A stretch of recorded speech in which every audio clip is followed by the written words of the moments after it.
Being home alone for the first time at 13 felt like a rite of passage, a taste of independence I'd been craving. My parents had gone out for the evening, leaving me with snacks, movies, and the promise of a storm rolling in. The thunderstorm only made it more exciting. There was something exhilarating about being alone during such chaos. I settled on the couch, the glow of the TV lighting the room while rain pattered against the windows. True, scary stories were far from my mind then, until the storm brought something more terrifying than thunder. The storm hit hard, rattling the windows as lightning illuminated the darkened neighborhood. I was halfway through a movie when I heard a faint knock at the door. At first, I thought it was my imagination, maybe just the wind playing tricks. But then it came again, louder this time. My heart skipped a beat. Who would be outside in this weather? I crept to the door, peering through the peephole. There was no one there, just the rain-soaked porch. Creepy, true stories often begin with something as simple as a knock. And in that moment, I felt the first twinge of unease. Shrugging it off, I returned to the couch, trying to focus on the movie. But then came another sound, this time from the back of the house. It was faint, like the creak of a floorboard. My stomach tightened as I muted the TV, straining to hear. The storm raged outside, but inside, the silence was deafening. I grabbed a flashlight, my hands trembling as I moved toward the hallway. Real-life horror often feels surreal at first, like your mind is playing tricks on you. But deep down, I knew something wasn't right. As I walked toward the back door, I noticed it was slightly ajar. The wind howled, pushing it open further. My breath caught in my throat. I was certain I'd locked it earlier. Shining the flashlight into the backyard, I saw nothing but the swaying trees and rain-soaked grass. Yet the unease lingered, like the air was charged with something unseen. Haunted places don't have to be old mansions. They can be your own home on a stormy night, when the familiar turns unfamiliar. I locked the door and bolted it, hoping that would be enough. Returning to the living room, I tried to shake off the fear, convincing myself it was just the storm playing tricks. But then a loud crash echoed from upstairs. My heart raced as I froze, every muscle in my body screaming at me to run, but I didn't. Instead, I crept up the stairs, flashlight in hand, each step feeling heavier than the last. The crash had come from my parents' bedroom. As I reached the door, I noticed it was slightly open, the faint glow of lightning spilling into the hallway. True encounters with the paranormal came to mind, but I pushed the thought away. This wasn't a ghost. It felt far too real. Inside the bedroom, everything looked normal at first glance, but then I saw it. The closet door was ajar, and something inside moved. My chest tightened as I stepped closer, the flashlight shaking in my hand. "Who's there?" I managed to whisper, my voice barely audible over the pounding rain. For a moment, there was silence. Then a hand reached out, pushing the closet door open. A man stood there, his face pale and dripping with rain, his eyes wide and wild. Terrifying. True events like this don't give you time to think. They force you to act. I bolted down the stairs, my mind racing as I fumbled for my phone. The intruder was fast, his footsteps thundering behind me. Reaching the front door, I threw it open and screamed for help, hoping the storm would carry my voice. A neighbor's porch light flicked on, and moments later they were outside, shouting and running toward me. The man hesitated, glancing between us before darting into the darkness. It was over, or so I thought. Real-life horror experiences leave a mark, even after the immediate danger is gone.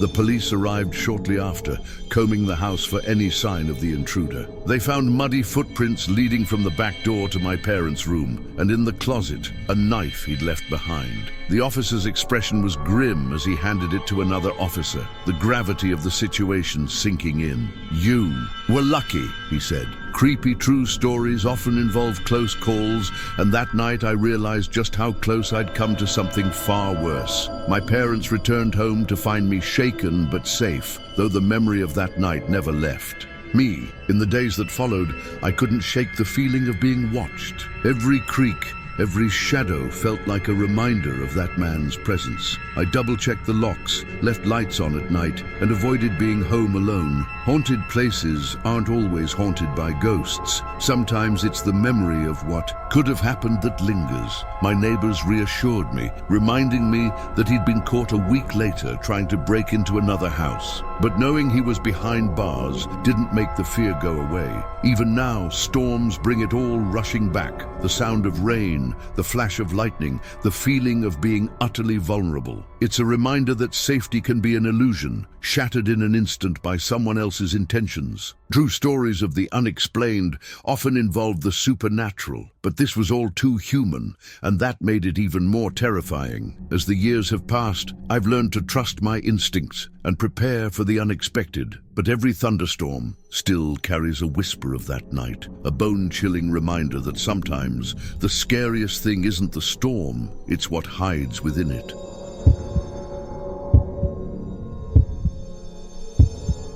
There's something hauntingly beautiful about thunderstorms, isn't there? The way the sky darkens, the heavy clouds rolling in like an ominous warning. It's both thrilling and terrifying. Growing up, thunderstorms always brought me back to my grandfather's porch. I can still picture him sitting in his old rocking chair, the smell of rain mixing with his favorite cologne, a scent so distinct it felt like safety. He'd tell me tales of eerie true events that seemed to dance. With the storm itself, his voice steady even as the thunder roared. Those were the moments I cherished most, though I never realized they'd carry such weight later in life. One stormy evening, he shared a story that stuck with me like a shadow. He spoke of a house on the outskirts of town, a place said to be cursed. Whenever lightning struck near it, people reported seeing figures in the windows, their faces pale and hollow. Not every storm is just a storm, he'd said, his eyes narrowing as if warning me of something.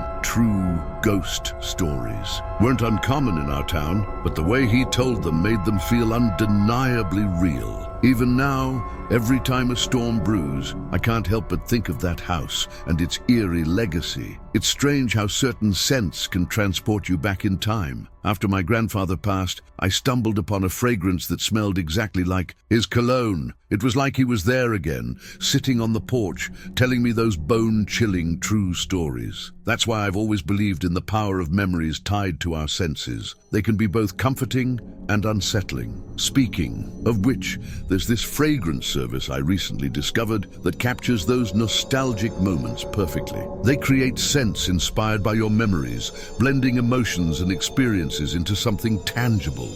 It's uncanny how they do it, but thunderstorms have a way of turning those warm memories into something darker. A few years ago, during one particularly violent storm, I was alone in my apartment when the power went out. The sudden silence was deafening, broken only by the occasional rumble of thunder. As I lit a candle, I felt a chill run down my spine.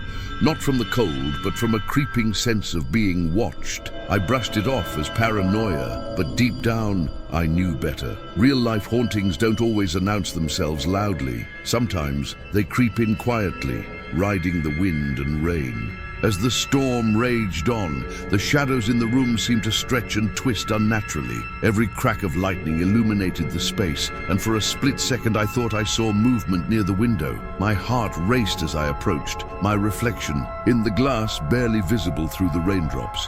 Then another flash, and this time I was certain. A figure stood just beyond the fence, motionless, staring up at my window. True encounters with the paranormal have a way of rooting themselves in moments like these, leaving you frozen, questioning reality itself. I did what anyone would do. I grabbed my phone and tried to call someone. Anyone, but the storm had knocked out the signal. Alone, with no way to reach out, I locked every door and window, my hands trembling. I sat in the corner of the room, clutching a flashlight as the storm continued to rage outside. Every sound felt amplified, the rain tapping against the glass, the low growl of thunder, and then footsteps, not outside, but inside. chilling real-life stories often seem distant until you're living one. In that moment, I knew something, or someone was in the house with me. The footsteps grew louder, more deliberate, until they stopped just outside my bedroom door. I held my breath, my heart pounding so loudly I was sure it would give me away.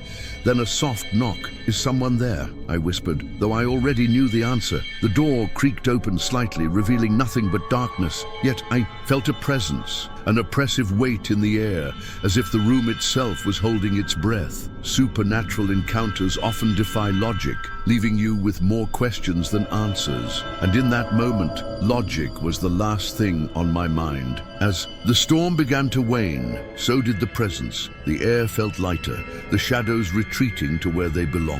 But just as I began to relax, I noticed something on the floor near the window. A footprint. It was wet, muddy, and far too large to be mine. My stomach turned as I realized it wasn't just the storm that had visited me that night. Haunted places aren't always far away. Sometimes they're right where you are, waiting for the perfect moment to reveal themselves. The next morning, as the sunlight broke through the clouds, I tried to rationalize what had happened. Maybe it was just my imagination, heightened by the storm's chaos. But deep down, I knew the truth. True stories of the unexplained don't always have neat conclusions. Sometimes they leave you with nothing but fragments, footprints, shadows, whispers, pieces of a puzzle you're too afraid to complete. Even now, every thunderstorm brings back that night, the feeling of being watched, and the knowledge that some questions are better left unanswered. Years later, I returned to my grandfather's porch during a storm, hoping to find comfort in those cherished memories. But as I sat there,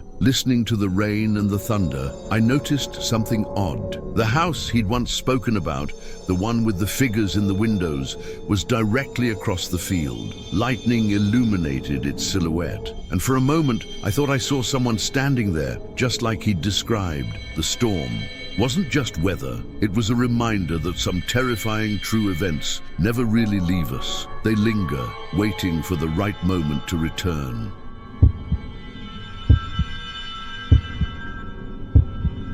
Storms have a strange way of stirring the unknown, don't they? That night, the rain pounded against the windows as thunder rolled through the darkened sky. I had fallen asleep to the rhythmic sound, comforted by its familiarity, until something pulled me from my dreams.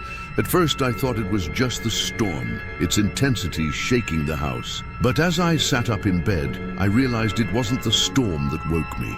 It was a sound, faint but deliberate. Creepy, true stories often start with a small, almost unnoticeable detail. For me, it was the soft creak of a floorboard in the hallway. Told myself it was nothing, probably just the house settling or the wind rattling the walls. But then I heard it again, louder this time, and unmistakably human. My heart pounded as I strained to listen, every muscle in my body frozen. Was someone in the house? The idea seemed ridiculous, but the sound persisted, moving closer. Real life. Horror stories have a way of stripping away logic, leaving only raw fear.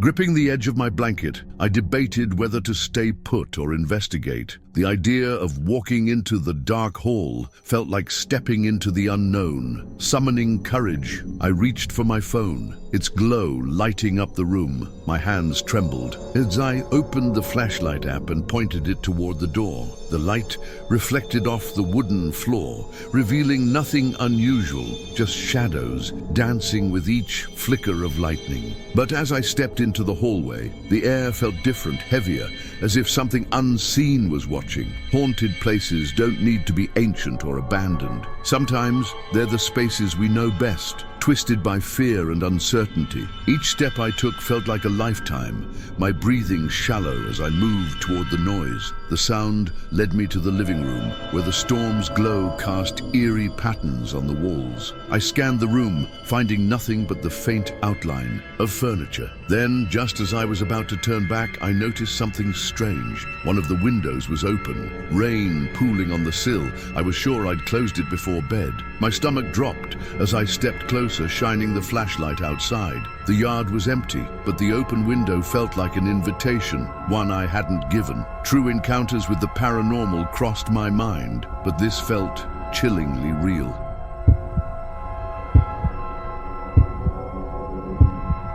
There's something alluring about escaping to a remote cabin, isn't there? The promise of silence, the fresh air, and the absence of city lights make it seem like the perfect getaway. That's what I thought when I booked the cabin for a weekend. Retreat. Nestled deep in the woods, it was miles from the nearest neighbor, a selling point at the time. I arrived just before sunset, the golden light filtering through the trees as I unlocked the creaky wooden door. The atmosphere was peaceful, almost dreamlike. But true scary stories have a way of turning idyllic scenes into nightmares. The first night passed uneventfully. I lit a fire, cooked a simple meal, and let the crackling of the flames lull me to sleep. But on the second night, things began to shift. The storm that had been brewing all afternoon finally broke, the rain hammering against the cabin's roof. As I sat by the window, enjoying the sound, I noticed something strange, a faint, flickering light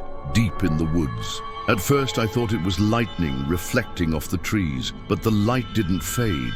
It moved, weaving slowly closer. Creepy true stories often start with something small, something you can't quite explain.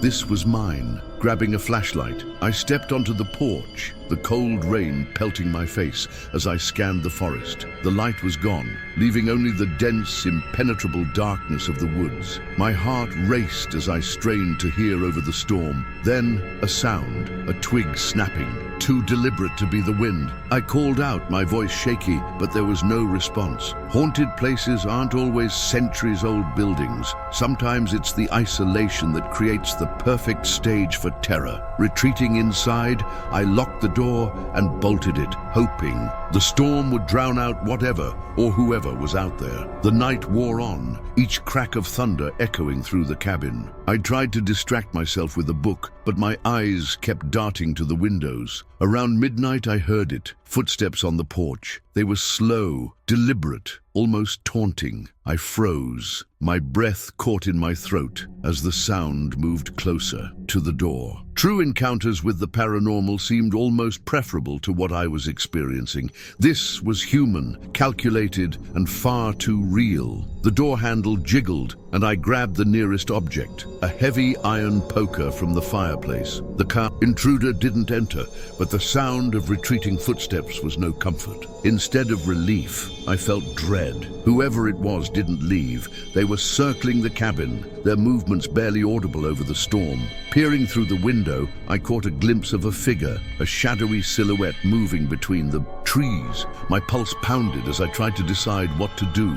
Real-life horror stories often hinge on split-second decisions, and this one was no different. I turned off the lights, plunging the cabin into darkness, hoping to make myself invisible. Hours passed, each one dragging like an eternity. The storm masked the sounds outside, but I knew they were still there. Then a new sound broke through, a soft tapping on the glass. My heart stopped as I turned toward the window. The figure was there, pressed against the glass, their face obscured by the rain. They didn't knock or speak, just stood there, watching. Bone-chilling true stories often feel like they're happening in slow motion, each second stretching endlessly. I backed away, gripping the iron poker tightly, ready for whatever came next. The tapping stopped, replaced by a loud crash.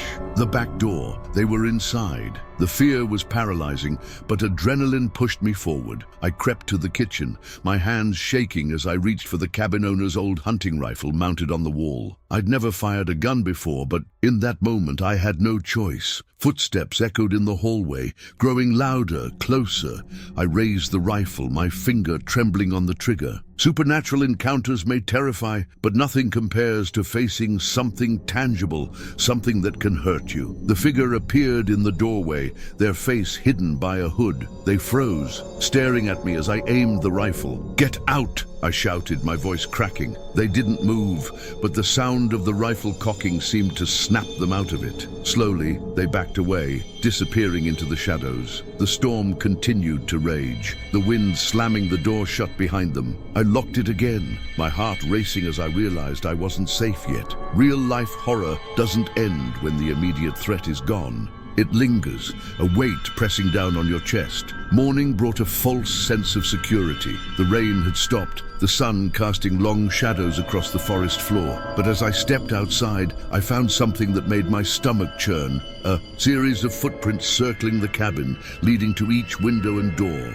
Whoever it was had been watching me long before I'd noticed. The realization sent shivers down my spine. True stories of the unexplained often leave you with more questions than answers. Why were they there? What did they want? And why had they left without taking anything? I packed my things and left that morning, the cabin disappearing in my rearview mirror as I sped down the dirt road. But even now, the memory lingers. Every sound in the night, every shadow outside my window brings me back to that stormy weekend. Haunted places don't have to be ancient ruins or cursed houses. Sometimes they're places you chose to visit, thinking they'd bring peace, only to discover the opposite. And sometimes they follow you home, their presence clinging to you like the smell of rain after a storm.